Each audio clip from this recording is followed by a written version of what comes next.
Hi, this is Chris Legaspi, and in this video, I'm going to do a monochrome tonal painting using Photoshop.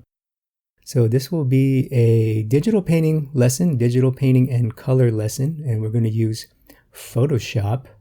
Now, monochrome means one color.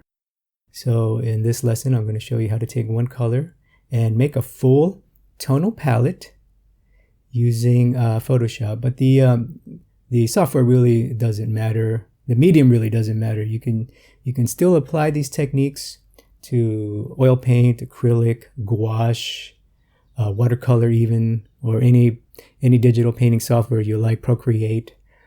So the principles and concepts are what's important, and these concepts are traditional painting concepts being applied to a digital painting realm, to the computer.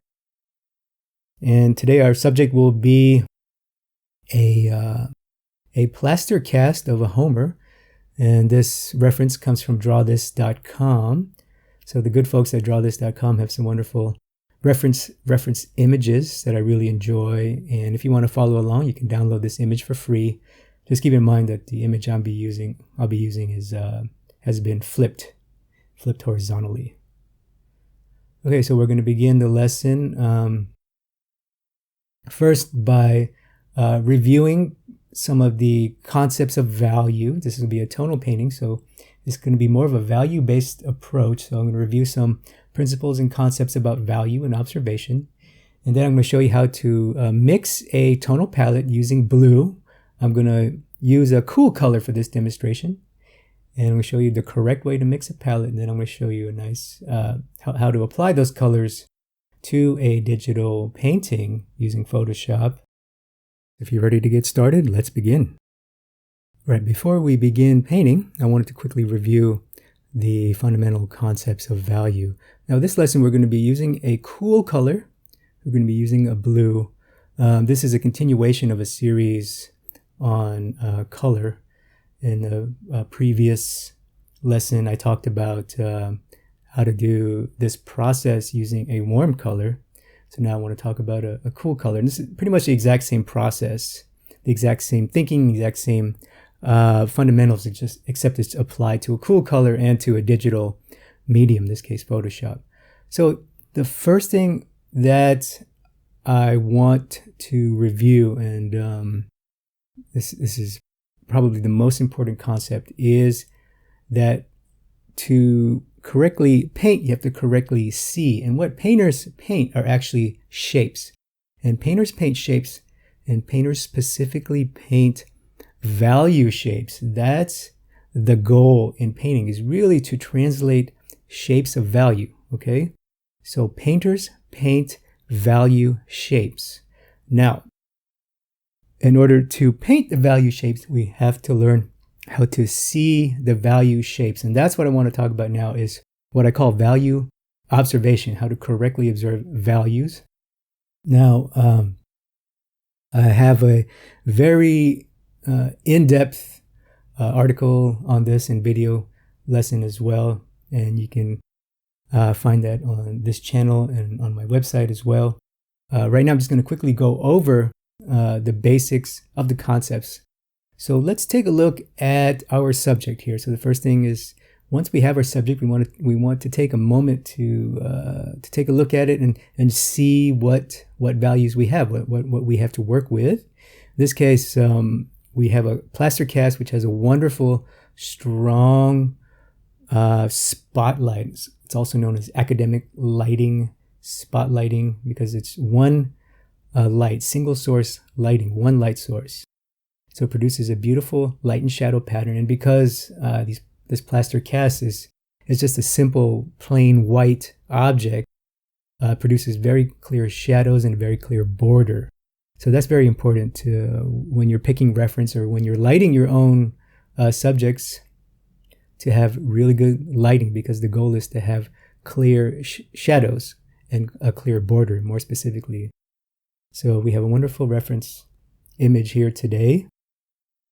So the first thing you want to do is squint. So I always recommend squinting. I always take a moment to squint whenever I begin a painting, just to give myself a better view of a better perspective of the value shapes. It helps you to see more clearly the value shapes. So once I squint down, this is what I see.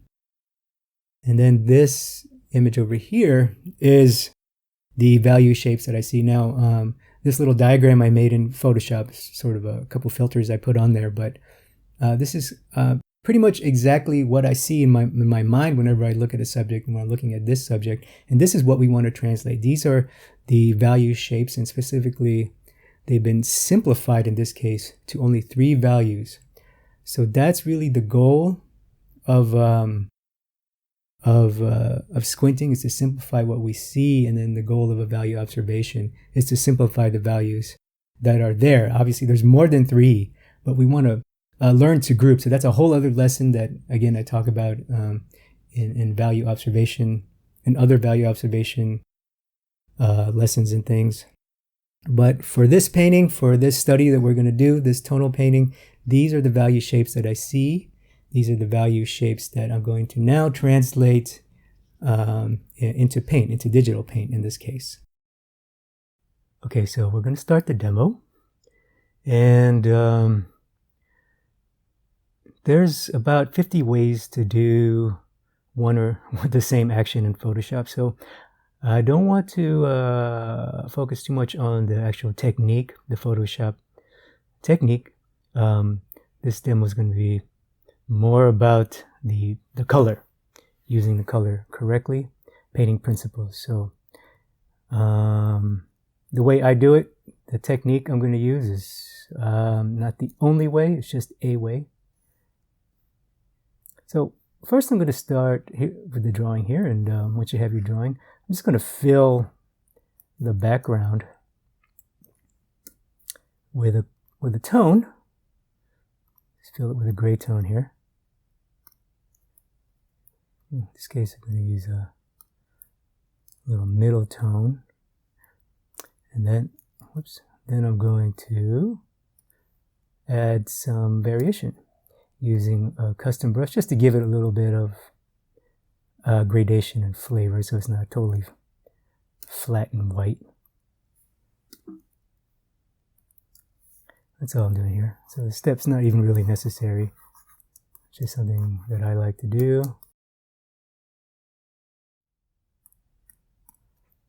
Yep, so that's about it right there.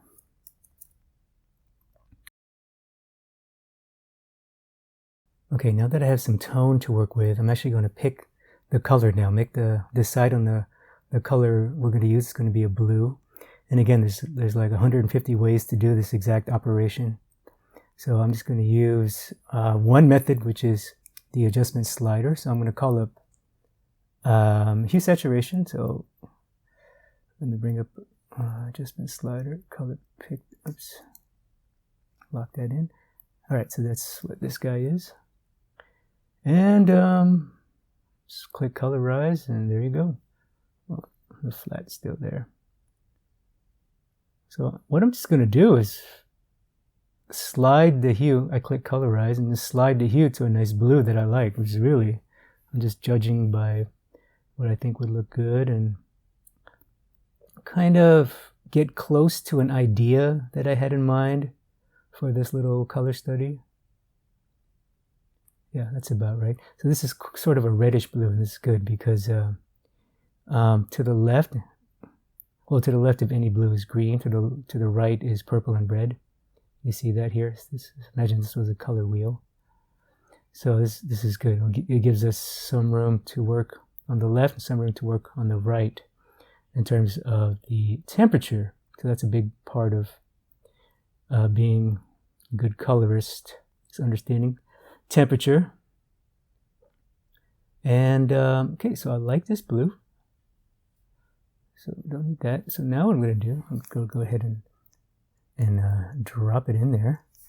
So what I'm going to do now is I'm going to just color pick somewhere, and I'm going to find the blue that I'm going to use. So here's, when I color picked, let's say around the nose area here, this is the numbers on the HSB sliders, 221, 2870. So what I'm going to do is drop it to the medium value, around 50. I'm going to raise the saturation to right around a nice comfortable, also let's say around 60. Let's just give that a try. I'm going to keep the hue right where it is, because right now I'm deciding on the color. And it looks pretty good to me. Let's try a more saturated version. Make it slightly darker and see where that goes. Go slightly towards red. So that looks pretty good right there. And now I want a more slightly gray version, so I'm going to go slightly brighter, about 55. Drop the saturation down and move the hue as well. Now I'm going fast through the actual color mechanics. And I have a whole course on this, how to do this correctly. It's called The Laws of Color. So definitely check that out. But the basic concept is, in Photoshop, whenever you change the base color you're using, which is what we decided here with this blue, you have to move all three sliders, H, S, and B. You can't just move one by itself. You can't just move brightness or saturation by itself. You kind of have to move them all in orchestra. Now, how you do that, there's a correct way to do that, and that's what I cover in my course. I have a free clip from the course called "The Wrong Way to Choose Colors," so you can kind of see how not to do it. That could be very helpful as well. So what I have here, my base color, which is this blue. There's the numeration of it. I have a gray desaturated version, and I have a more saturated version of it here. So now what I can do is remember this is still a tonal study, even though we're using color. Now what I can do is actually fill out the palette, because now I have my mid-tone. Now I'm going to need a lighter version for my lights and highlights and a darker version for my shadows and dark accents. So that's what I'm going to do next. Okay, so I got my mid-tone. Now I'm going to need my light. So what I'm going to do is I'm going to color pick my base color. So I'm going to base every color I have, every color in my monochrome palette based on my midtones, my home base, my home color. I'll call this palette here. And so what I want is a light and highlight version. So I'm just going to go all the way up to, just crank it up to 80%. And because I moved the brightness, I got to move the rest as an orchestra.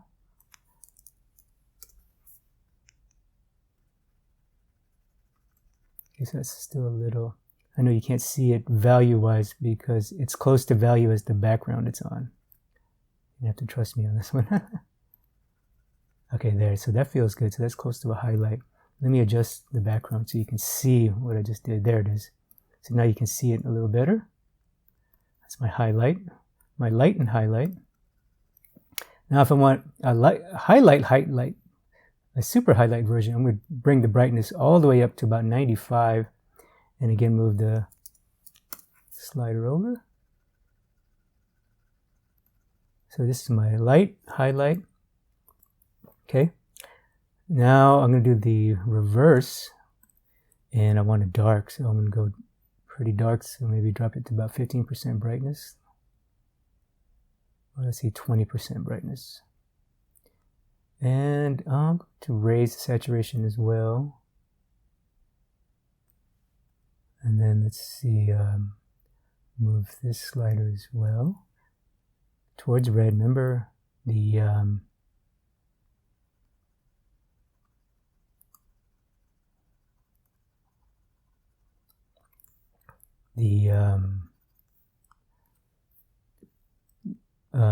want to think of our colors as on the color wheel, and blue, on both sides of blue, there are two, their neighboring colors are green and red. So we want to go either towards green or towards red and violet. So in this case, as I go darker, I'm going towards red and violet. And then I'm going to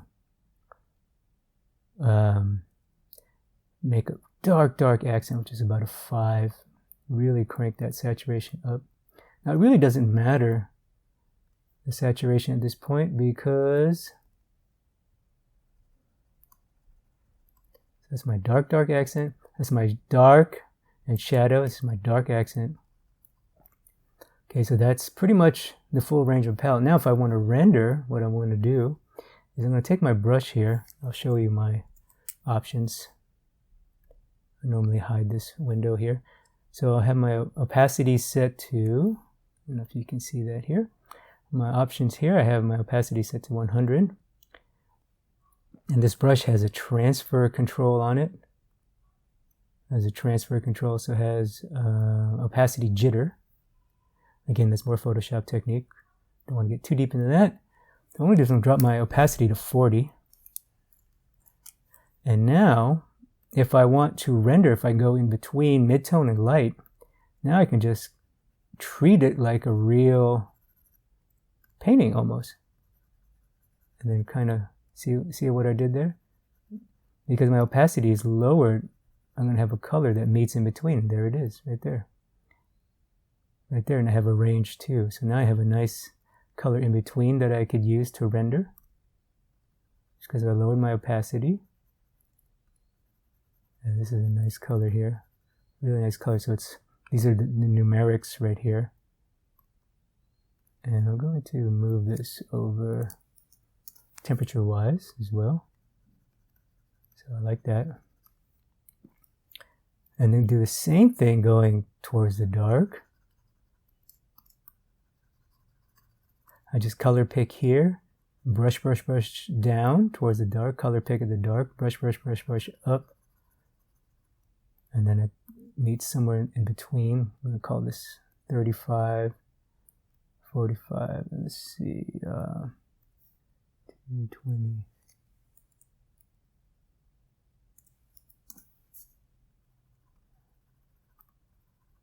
So that's my color in between. Then I can even blend between here, blend between here. So see how I started with one. Now I have a pretty full range of a tonal palette of blue. But the beautiful thing about this blue is it's not stiff and stale and incorrect and robotic looking, because I didn't just move the brightness slider, right? I didn't just go bright. I took an intelligent approach. I basically used a traditional paint color mixing method applied to a digital realm. Okay, so definitely, if this is your first time seeing this, definitely review this step, or you can just color pick from this palette if you're following along. And again, I have a whole course on exactly how to do this. I have it's a very long and detailed course that will teach you how to basically master color in the digital realm. Okay, so now I have my palette. I can start blocking in the rest of the painting. All right, so now I'm going to block in my shadow, similar to the way I blocked in the shape of our form. I'm going to block in the shadow here, and I'm going to use sort of this big blocky brush. See that there? And I'm going to start, let's start with this color here, this shadow tone that I mixed. I just color picked over here. And I'm going to do this a little bit sloppy at first, so I can get some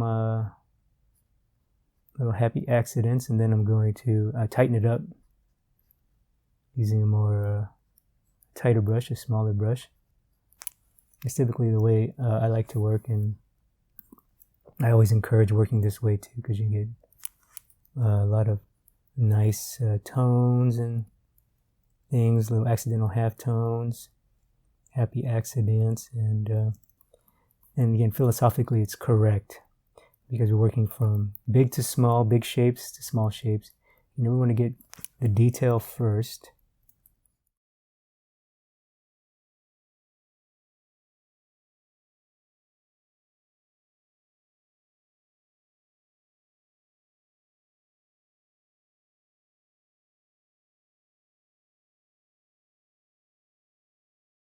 Okay. And that pretty much wraps up this step. Oh, forgot this little nugget here. And that's the blocking in the shadow. And then next we're going to add some variation. Basically, I'm going to be adding a variation in tone using gradations. Okay, that's the end of this first part of this lesson. I want to thank you for watching. In the next video, I'm going to complete the demonstration.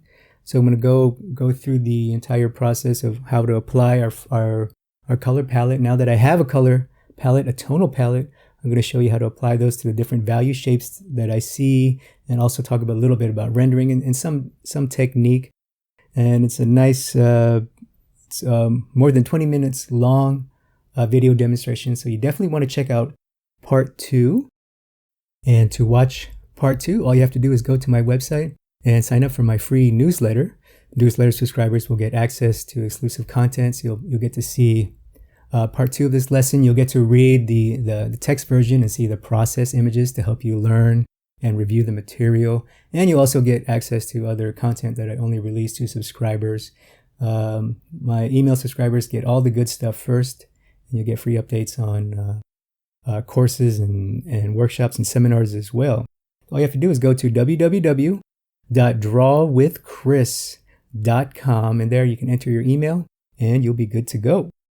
So that's it for this video, and until next time, get out there, keep drawing, and build up that mileage. Bye for now.